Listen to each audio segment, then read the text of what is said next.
Hello and welcome to ET Brand Equity's series of roundtables with CMOs. As we all know, we are right in the middle of the festive season, and festive season is also the festival of marketing. Joining us today in our studio, we have Mohit Marwa, AVP Godrej Yummies, and Abhishek Gupta, CMO Edelweiss Tokyo Life Insurance. Welcome, gentlemen. Hello. So let's open up to Abhishek and Mohit. How have festival marketing evolved over the years? We can start with you, Mohit. See, festival is a time when we all come together, meet our families, and it's a great time. So we have to follow what consumer do. I think while yes, festival marketing has always been great, a great time for all marketers to bring the brand story alive. For me, the evolution has been more in the area of the way now the big e-commerce players are coming in, especially in the category where I play. The big festivals which happen in and around Diwali or other festivals. So how can we offer consumers some good offers and some good engagements during that time? And those things are becoming bigger and bigger. That's one. Secondly, it's also a great time to launch new products. So again, we work around a calendar in a way that we're able to launch some very exciting new products because consumer is in this mindset of shopping more during festivals. So it's a good opportunity to launch new products. For the industry that I come from, that is life insurance, the festivals actually do not offer the seasonality that other categories get. Other categories like apparel, consumer durables, or as you were saying, Mohit, even your industry. For us, the buying behavior does not change because of the festival. So for us, from a sales perspective, probably this is not a big season for us. But what is big for us is the consumer mindset. I think festivals are a beautiful time to connect with customers at an emotional level. We Indians love our festivals. We love to celebrate. We love to deck up. I see how beautiful you are looking today. So I think that emotion of celebration and is what we would like to probably link our brand to. And insurance is all about protecting your family, protecting your dreams, protecting your aspirations. And festivals are a family time. So we would like to make the connect over there, and that is how we actually take the brand forward through festivals. Festivals don't change, but marketing has undergone a sea change. How do you view the shifting roles of CMOs? See, again, I think if you go the premise of any CMO, what is a CMO? He's a voice of the consumer. Yeah, either before or now, we need to ensure that as an organization, we are representing what consumer wants and consumer needs. Now, there is what is available to us today, which was not possibly available years back, is a lot of analytics on consumer behavior, a lot of data available on how consumer shops, what is the consumer journey from, let's say, awareness to preference to eventual purchase. So how do we use that learning to deliver a full experience to a consumer, not just about making an advertisement and talking about your product, but also handhold the consumer from that stage to develop a preference through different models and then eventually a purchase. I believe that marketing from a festive point of view has really evolved as consumers have evolved. Marketing has kept pace with the consumers. I'll probably elaborate that with an example.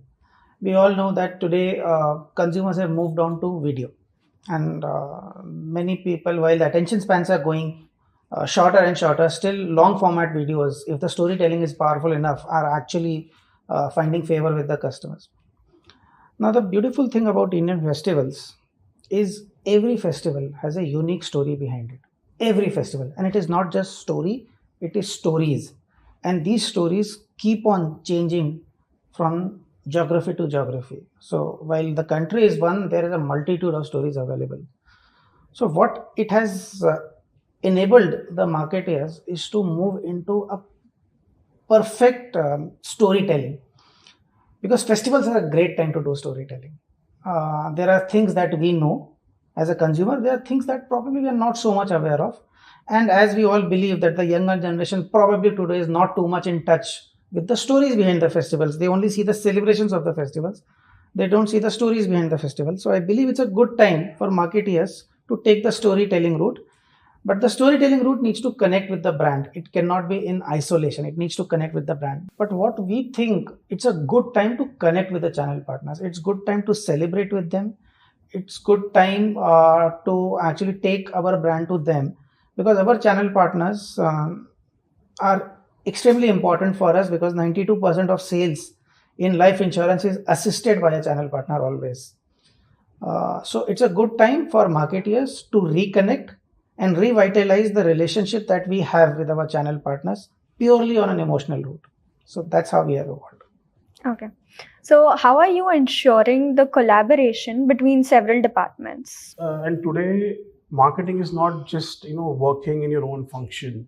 So let's say you start the journey at the stage of a consumer insight. You want to, let's say, arrive at a certain product which you think a consumer wants, and it's very important that the collaboration and messaging happens at the very early stage. So you can, what I'm trying to say here is, it's not that when my product is ready for launch and then I'll go and say, okay, sales, you have to launch this, plant, you have to produce. It's a very important that the journey of this collaboration starts early on at the ideation stage. So each stakeholder knows what he or she is expected to deliver. Sometimes if it's a new technology which is involved in product manufacturing, so you cannot not involve, let's say, the operations team or the manufacturing team. Similarly, the sales team also needs to know, okay, this is the calendar you're working towards a product launch. So they also have, let's say, it's a lot of existing products they have to manage. So advanced information helps where they also kind of phase out the activity in a way which there is a maximum impact in the market. With finance, the whole, let's say, the costing aspect, and there are also, if, let's say, the costing of the product is not done well, you cannot deliver a good value to the consumer. So again, involving them in the stage of what is the benchmark in the market today when I'm launching a product, a food product, there will be some of the other competition available. So if different functions know what their role is in that launch, or let's say a relaunch, then when you are ready, that moment of truth is coming and you're ready for the product launch, everything falls in sync. Yeah, so I think the role, largely collaborations happened earlier as well. It's about as early as possible in the whole stage in the product development journey, you involve different functions and not a last mile kind of connection. Second important thing is, I think, outside in. Okay, what I'm trying to say again is a role of voice of the consumer.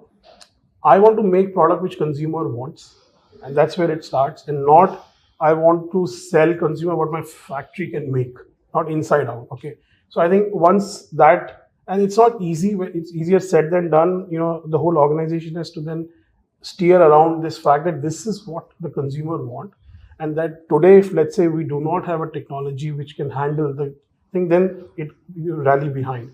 It's much easier, let's say, to look at the existing constraints of manufacturing or operations, say, okay, I cannot deliver this because it's very difficult for me to come out of my existing model. So if you have an inside out approach, then you get constrained. So I think the other important part of collaboration is, where is the consumer, and can I then use that knowledge to equip and calibrate my internal systems and functions to deliver what she wants. Yeah. In addition to Mohit, what you're saying, I think one thing that marketing brings to get the entire organization together is what I call a singularity of purpose. Now, let me probably, it will be better if I explain through an example. It's one of the previous companies that I worked with. That's Walmart. Although it's not too Indian example, but I think conceptually we all can relate to the example. Now, it starts with the consumer insight. Consumer insight says that the normal household person or the housewife is balancing a budget. There's a monthly budget that is available, and the entire family is balancing that budget. Now, when they are balancing that budget, what they are trying to do is they are able to fulfill all their needs and some of their wants, but probably not all of their wants. And that's how the family moves on. Now, what Walmart tells its consumers is that we will offer the lowest price across all product categories in our stores. So whenever you're coming to our store, and these are super centers and large stores, you're not buying one product, you're actually buying a trolley full of items. So on the entire price of the trolley, you will be end up saving a substantial amount of money as compared to if you're shopping somewhere else. Now, the savings that you will get from shopping at Walmart, that savings you can divert towards your wants because your needs are already taken care by the shopping trolley that you have done. The moment you start diverting money from needs to wants, your standard of life starts getting better. And that's what the Walmart's promise to consumer is: save money, live better. That's their proposition. Now, when I was saying singularity of purpose, so when this is the proposition to the consumer, now the entire organization has to live by it. But how does the entire organization live by it? In order to offer lowest price to consumers, which Walmart says EDLP, which is everyday low price, you need to offer everyday low price to consumers. The company needs to practice what is called as EDLC, which is everyday low cost. So the cost that you will be saving by doing various efficiency measures within each area of functions, that cost will be passed on to the consumers so that Walmart can live up to its promises: save money, live better.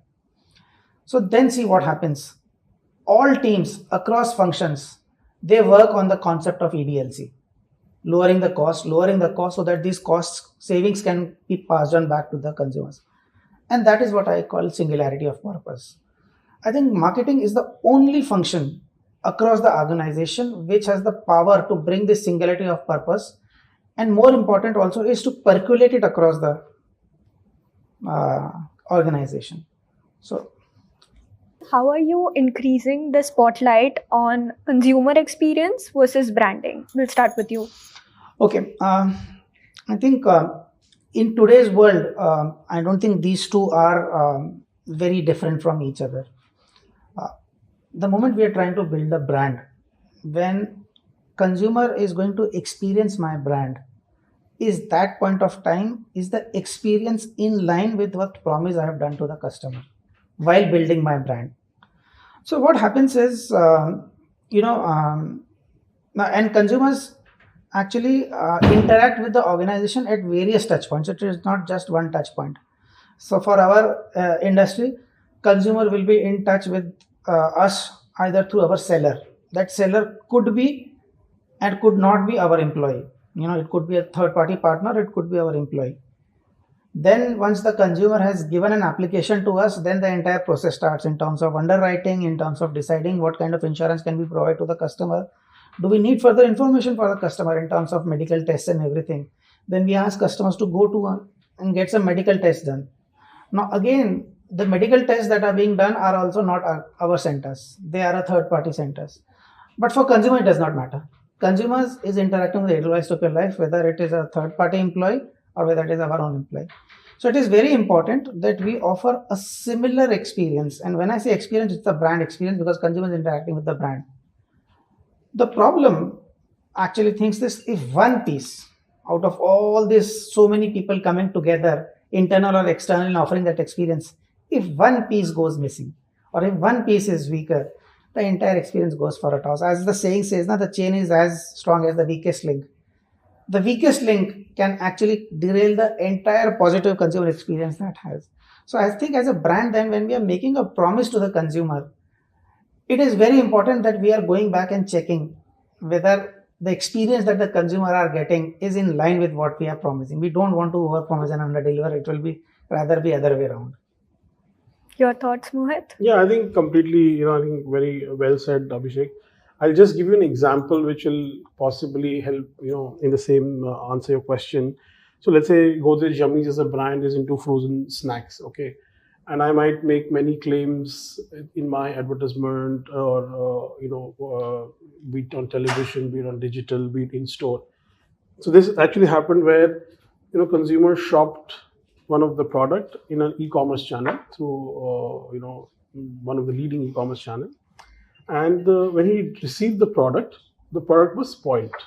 Okay, so being frozen, if the cold chain is not maintained well, there is a very high chance of product getting spoiled. Now, for whatever I would have said, Godrej Yummies, Ghar Ka, fast food, this and that, for the consumer, that was the moment of truth.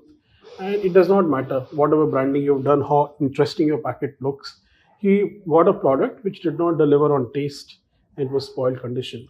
So in this case, and if I put myself in that consumer shoes, for me, that's a very bad experience. Okay, and irrespective of whatever I heard about the brand through my friends, and it's not a pleasant experience. So to me, it's something, as Abhishek was saying, not only what you promise but what you deliver till the last mile, which is getting more and more critical. And as the distribution landscape is evolving, you're not only dealing with general trade, modern trade, but e-commerce is growing very fast. So we have to take the channel into confidence and also sensitize them about how this product behaves. So in this particular case, we realized that there was the issue of temperature abuse during the last mile delivery, which the channel partner was not very well sensitized to. So we worked with them and ensured that from next future this problem is not happen, because they're also aware. Otherwise, delivering, let's say, a ambient range product is very different from developing a frozen product. So once you so therefore, cutting the long story short, it's very important that you travel with the consumer and see where and how he or she is experiencing your product, and any let's say weak link in the chain, if you do not address, then no amount of branding helps. Okay, so it's very important that you are hearing the consumer feedback, you're hearing to all the complaints. So like many companies, we also have a customer care helpline. When we get a call, it's not just to address that issue, but also look at systemically where we went wrong, in a way that the customer experience next time is far better than what it was yesterday. How do you ensure tech forward and data-led marketing disciplines? We'll start with Abhishek. So, the industry that I come from, life insurance, we have huge amount of data available about the consumer. Because when the consumer applies for an insurance product for us, there's obviously a lot of information available in terms of the demographics, in terms of the income of the consumer, in terms of the health related information of the consumer. So there's a lot of information available to us. But what is a little difficult, that makes our job a little difficult, is ours is not a frequency led purchase. Once a consumer decides to take a product from us, it's typically a 15-20 year product, and consumer pays every year. The job, or the challenging job, is how do I ensure that the consumer, the next time he's looking, or he or she is looking for any other insurance product, I am the first choice. There a lot of data comes in for our help. A lot of data mining comes in our help, because from our data we could say that the consumer, based on the consumer profile, what are the other products that the consumer can take as the lifestyle changes. That is one part. Second part is, as you know, in our industry, all the costs are front loaded, basis the assumption that the consumer is going to pay to us over a period of time, 15-20 years. There are issues when consumer decides to lapse or do not want to continue with the product. We call it in industry as persistency. So our data modeling also tells us which consumers are likely to not continue with their policy. So we take extra efforts and measures to have an outreach for them well before another premium becomes due, so that the premium comes on time. Third part, which actually not so much related to marketing but extremely important for the industry, is frauds. We are a financial services company. We work in financial services, which is prone to frauds. And there are frauds happen across all organizations, including us. Our analytical models actually help us to detect frauds at an early stage. Because if we are not able to detect the fraud and that fraud goes through the system, it will come back and haunt us in form of claims. And that claim will not be able to at that time refuse, because we have actually allowed the entire proposal to go through. So catching frauds at that time when it is in the application stage is extremely important for health of our business.